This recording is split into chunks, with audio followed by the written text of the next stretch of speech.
All right, so it's been probably about at least over 4 years since I've even put a video on YouTube, but I feel like now is as good a time as any because I feel like I want a little bit of a creative outlet. And first of all, I'll start off a review with the hottest new thing, or if you're some people, the cultural awakening that is Black Panther, based on the legacy character developed in 1966 by two Jewish white guys. But of course, that is entirely beside the point.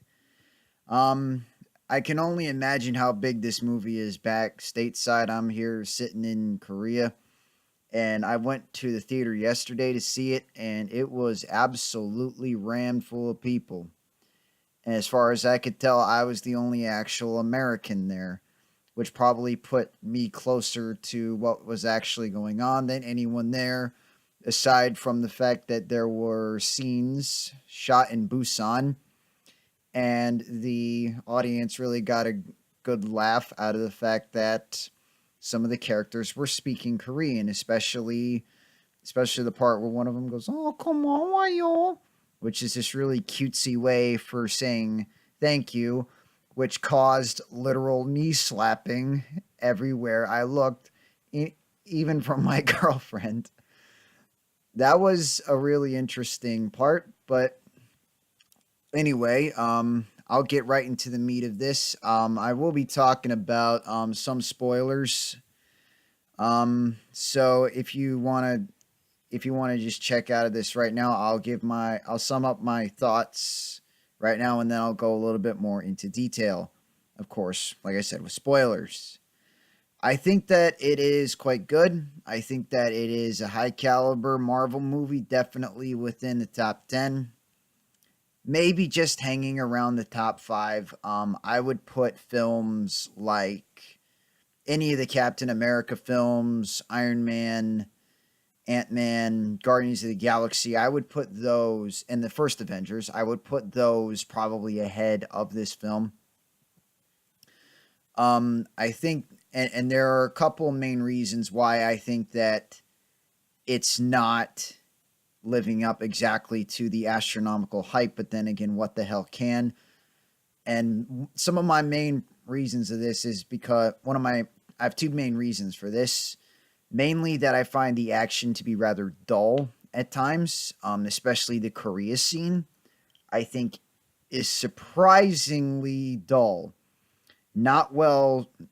It's shot well, but it just feels very impactless, a little flaccid, a little bit too rubbery and CGI ish. And I know that might be hard to, explain, but then again, there are good ways to do CGI action, and surprising from the guy from Ryan Coogler, I believe is his name. Please forgive me if I'm wrong. I am absolutely horrendous with names. But the director of Creed, who shot perhaps the best boxing scene ever, that one scene where Adonis is having, just a preliminary fight or just a regular bout, getting himself broken in away from you know, the Mexican basements where he had been fighting. That whole one shot, that or seemingly one shot, one take sort of deal. That was amazing. And then to look at this is incredibly disappointing. That's a bit like looking at Tom Brady throwing 5 touchdown passes one game and then throwing 3 picks and getting knocked out before halftime. That is a bit like what this was for me, considering I loved the way that Creed was shot. And speaking of which, I would say that Creed is within the top 3 of the Rocky series. And yes, I do consider it a Rocky film. I'll probably have a video on that maybe later. But also, I find some of the performances are a bit lacking. But first of all, I should say that Michael B. Jordan and Forrest Whitaker are phenomenal, especially the former. He is amazing as Killmonger. He gave a performance, and he gave a performance that was unbelievable and just oozed pathos, smug, dripping anger. Um, and I liked Forrest Whitaker's more reserved moments, even though I do find it interesting what they do with the Oscar winner. I'll get into that in a bit. Um, but I found Chadwick Boseman, the main star of the show, to be a little bit dull at times, a bit like some of the action. He was a little bit dull. I found his love interest, Nakala, I think was her name, to be entirely inconsequential. And I found his sister to be a bit annoying and also part of a artistic choice that I don't agree with, but I'll get into that soon. So that's pretty much my sentiments right as of right now. If you want to if you want to cut this out right now, um, these are my thoughts. I would rate it within probably the top 7 Marvel movies. Not number 1, not even close. Not as close as Civil War, which I think even had a better performance from Chadwick Boseman and had better action, had great pathos from everyone, and had the best villain in Zemo. I would say that he's an even better villain than Loki.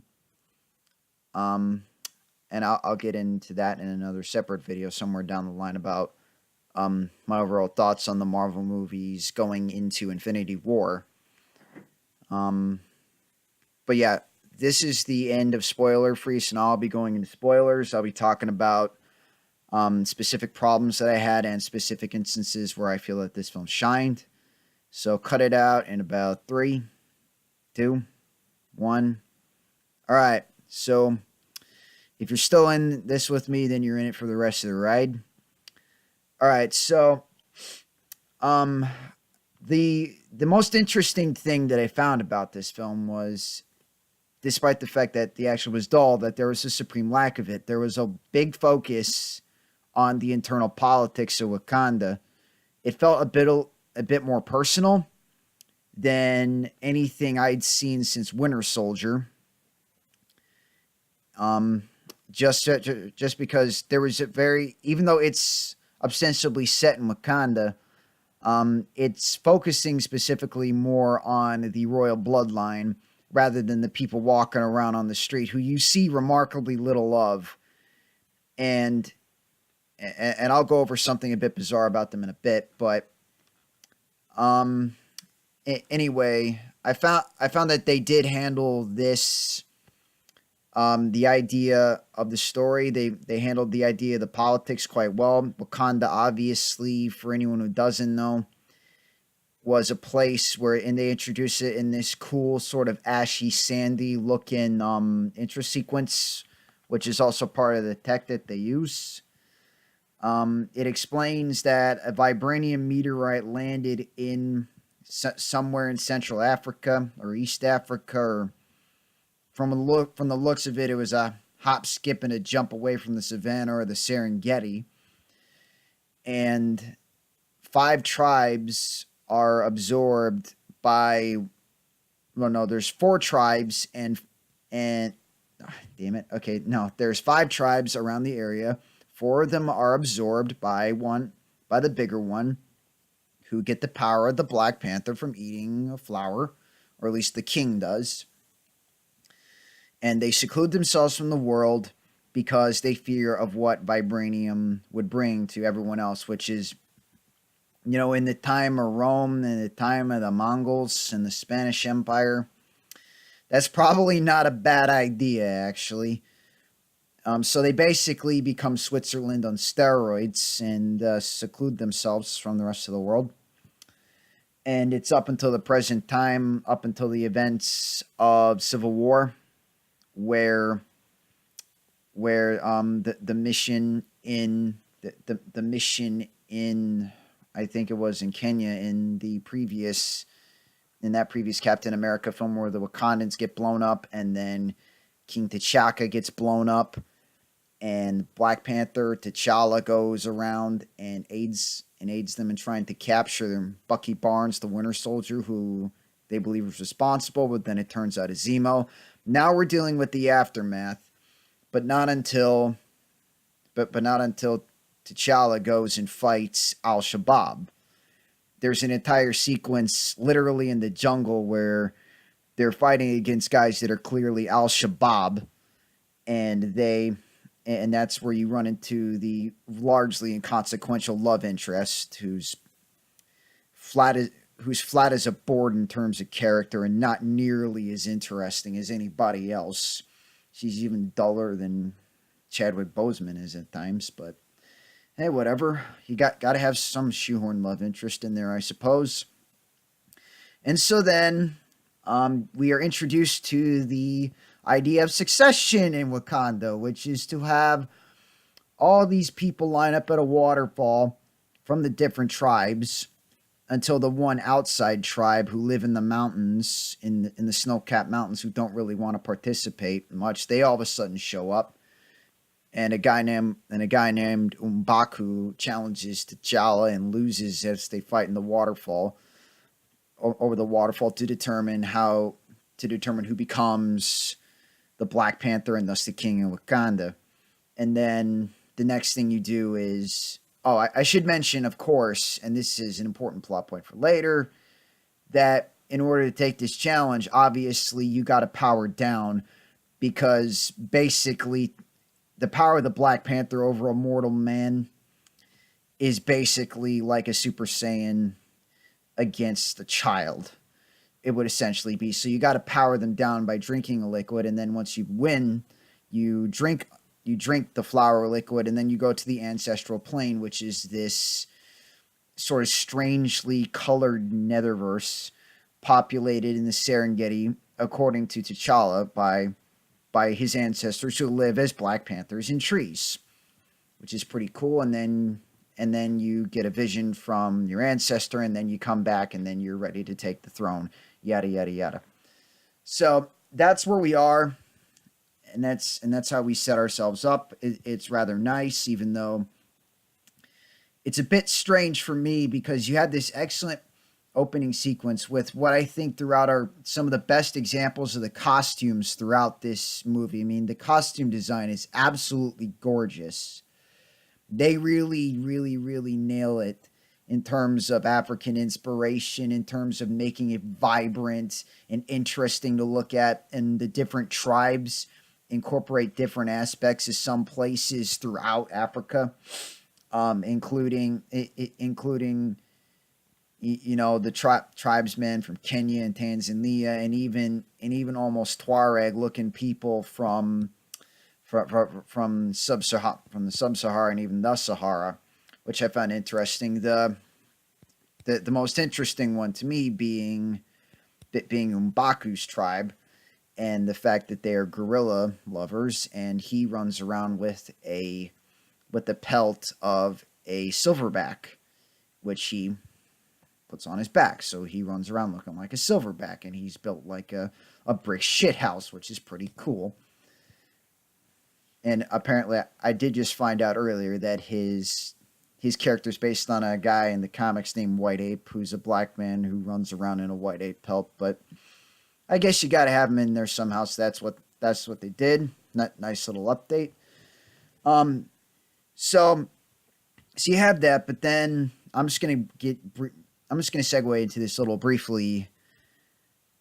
I don't understand the general fashion of Wakanda. If these are the upper crust, if most of them, even the people living outside in the place that is supposed to stand in for the shitty third world country, the mud huts and whatnot, and the people supposedly living in poverty, which is the cover story. I don't understand why you have people that look like that, but then inside the Harry Potter-esque Invisosphere, why a lot of them are dressed like people you would see walking down in LA. I think that that's a rather poor decision, and it's a little bit whiplash inducing, considering that you don't really even see a lot of these people except for a few scenes. But hey, so anyway, and then the main crux of the movie is to go and find this guy named Killmonger. No, not Killmonger, Claw, who is portrayed by Andy Serkis, who has teamed up with Michael B. Jordan for some reason. At first, we don't really know why. And they go around in Busan. They do the usual havoc, and they have what I think is sort of a terrible looking fight scene in a casino, just mainly for the fact that the blows don't even appear to land that much, and it just feels like they're sort of love tapping. It's not like they're grinding. It's not like they're grinding out and really bashing skulls in. Excuse me. I believe that you can find this scene online, and if you look at it, I think you'll see what I mean. And so then we proceed on, and then eventually we run into, and then eventually there's an interrogation involving a reunion between Gollum and Regan Bilbo Baggins. The actor who plays Bilbo Baggins plays Agent Ross, who was also in Civil War, he becomes a big part of this story. And then he gets broken out by Killmonger, and this is after Claw reveals the fact that there's a lot more vibranium than the Wakandans are letting on. And of course, you have and then of course the villain. You have this thing where the villain gets away, and then eventually Killmonger double crosses Claw and kills him. So we have a waste of a perfectly good actor whose total screen time in the Marvel Universe, I would be amazed, would amount to 20 minutes total. I would be completely and utterly amazed if that were the case. Because I only remember him being in Age of Ultron, a movie which I think sucks, and this film. It's bizarre to me, but hey. So this is where this is where a few things start to unravel, especially when Killmonger, Eric is his name, Eric Stevens is his name, by the way, drags Killmonger to the edges of Wakanda, to the territory occupied by one of the tribes subservient to the Black Panther, and it just so happens to be the tribe of one guy on the council who was begging T'Challa to take out Claw for the longest time, and criticized his father T'Chaka for not doing that.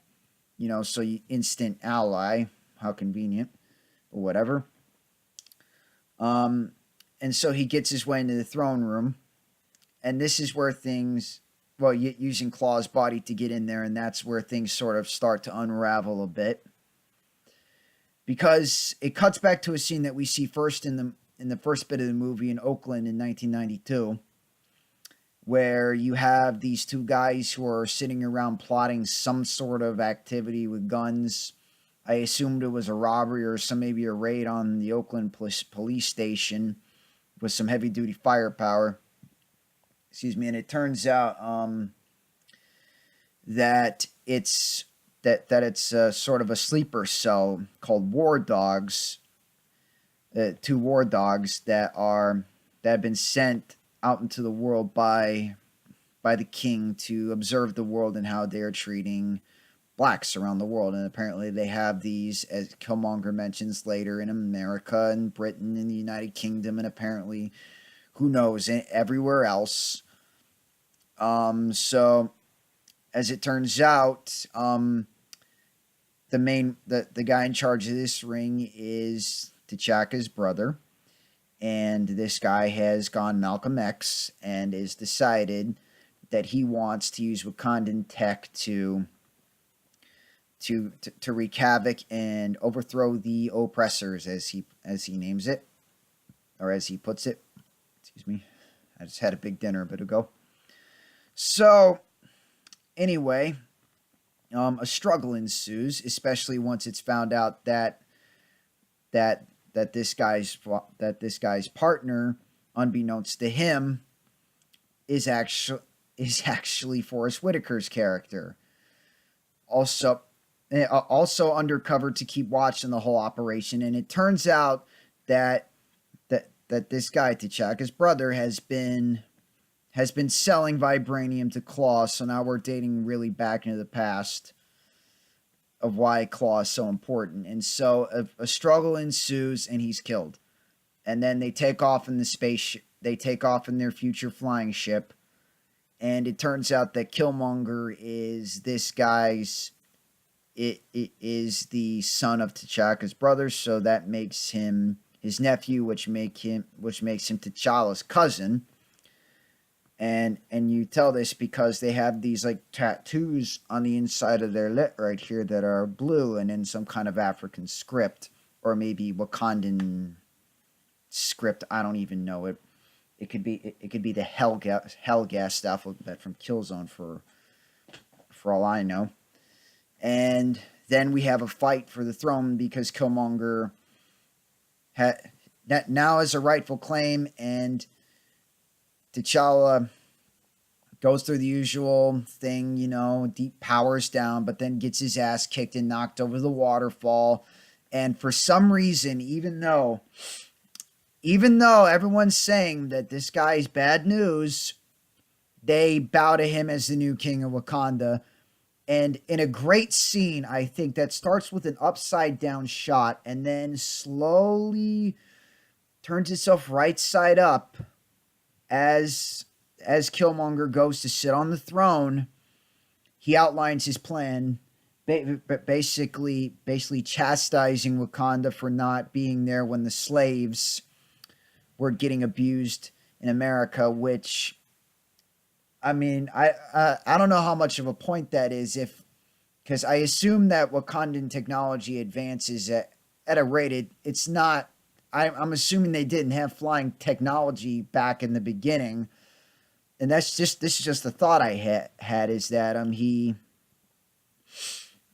is he making a point about something that they couldn't really even do? I mean, did they have the flying technology to make it even over to America? Or was he talking about stopping the slave ships somehow, or attacking the tribes in Western Africa that were aiding and abetting the slavers by giving them all of their product, so to speak? I'm not really sure what point it is, but whatever.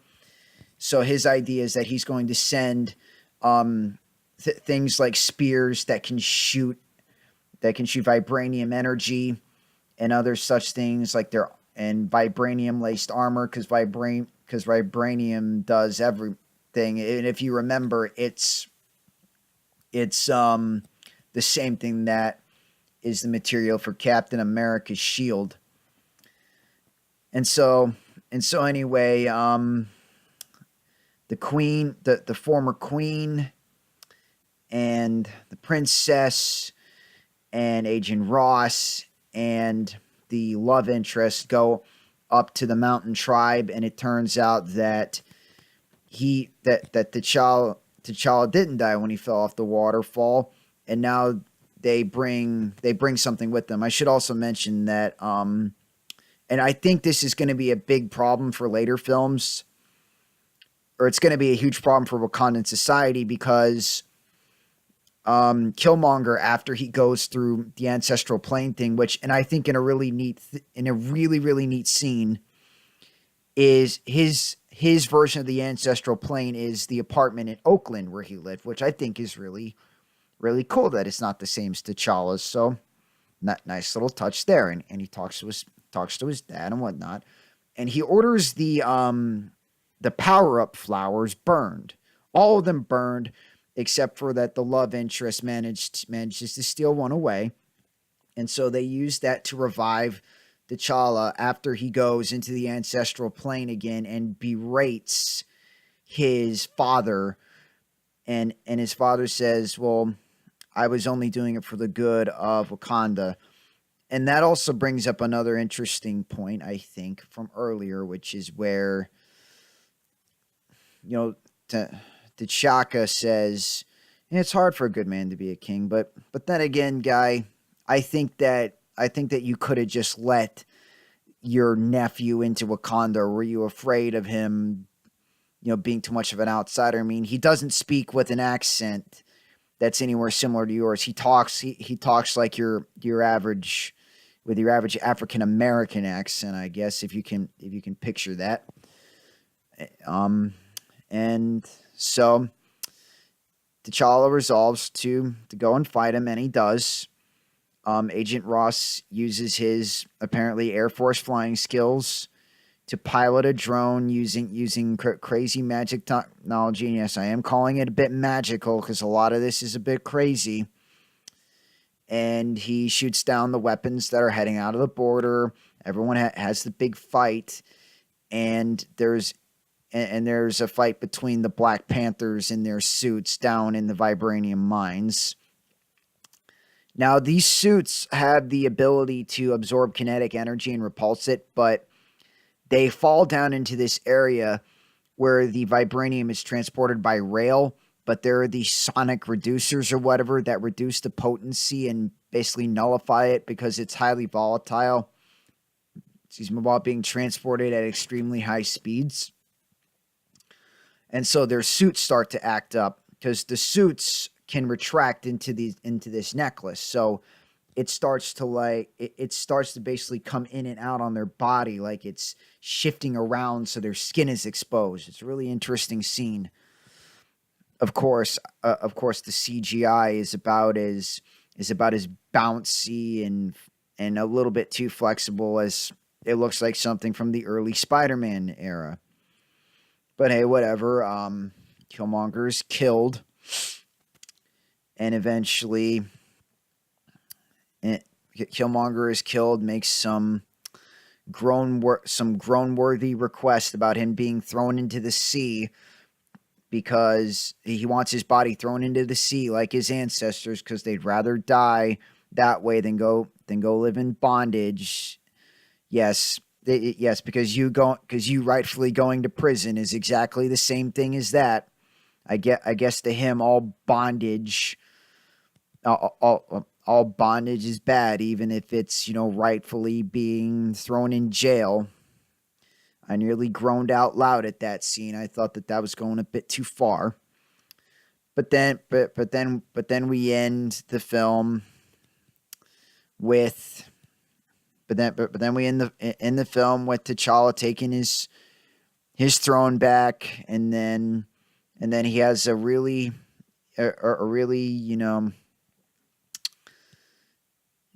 just an unearned kiss with his love interest, and you kind of forget it's probably one of the weakest love interests I've ever seen in any movie ever. She's entirely inconsequential to all of this. There's no chemistry between them to even speak of.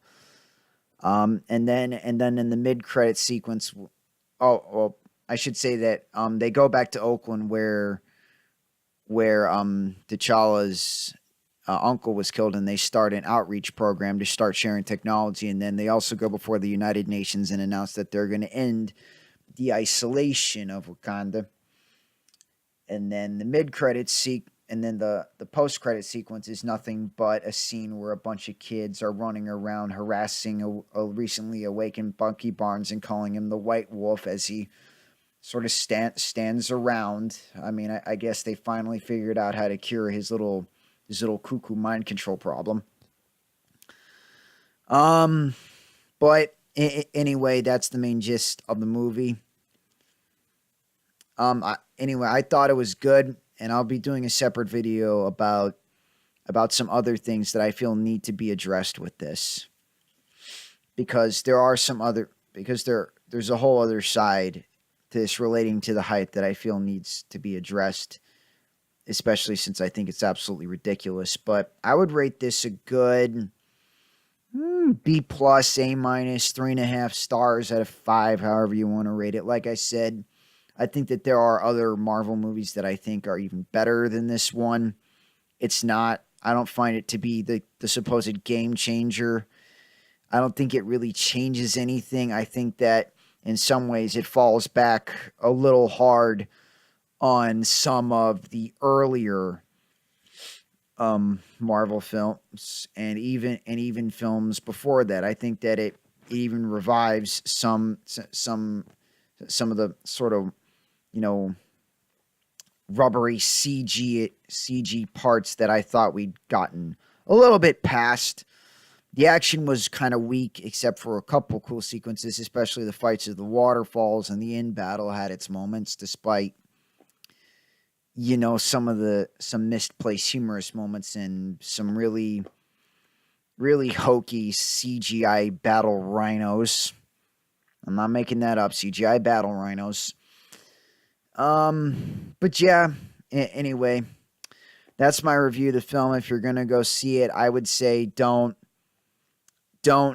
be the don't put yourself into the position where you're expecting this to be a cultural milestone. It really isn't. There have been other black superhero movies before this, even with Marvel characters like Blade. And other than the fact that the cast is predominantly black, I don't think that it functions any differently than any other superhero movie, really, aside from the cast and aside from the setting and aside from some of the set dressings and the costumes. I don't think that it functions really any that differently. So anyway, that's my review of Black Panther. Tronthon out.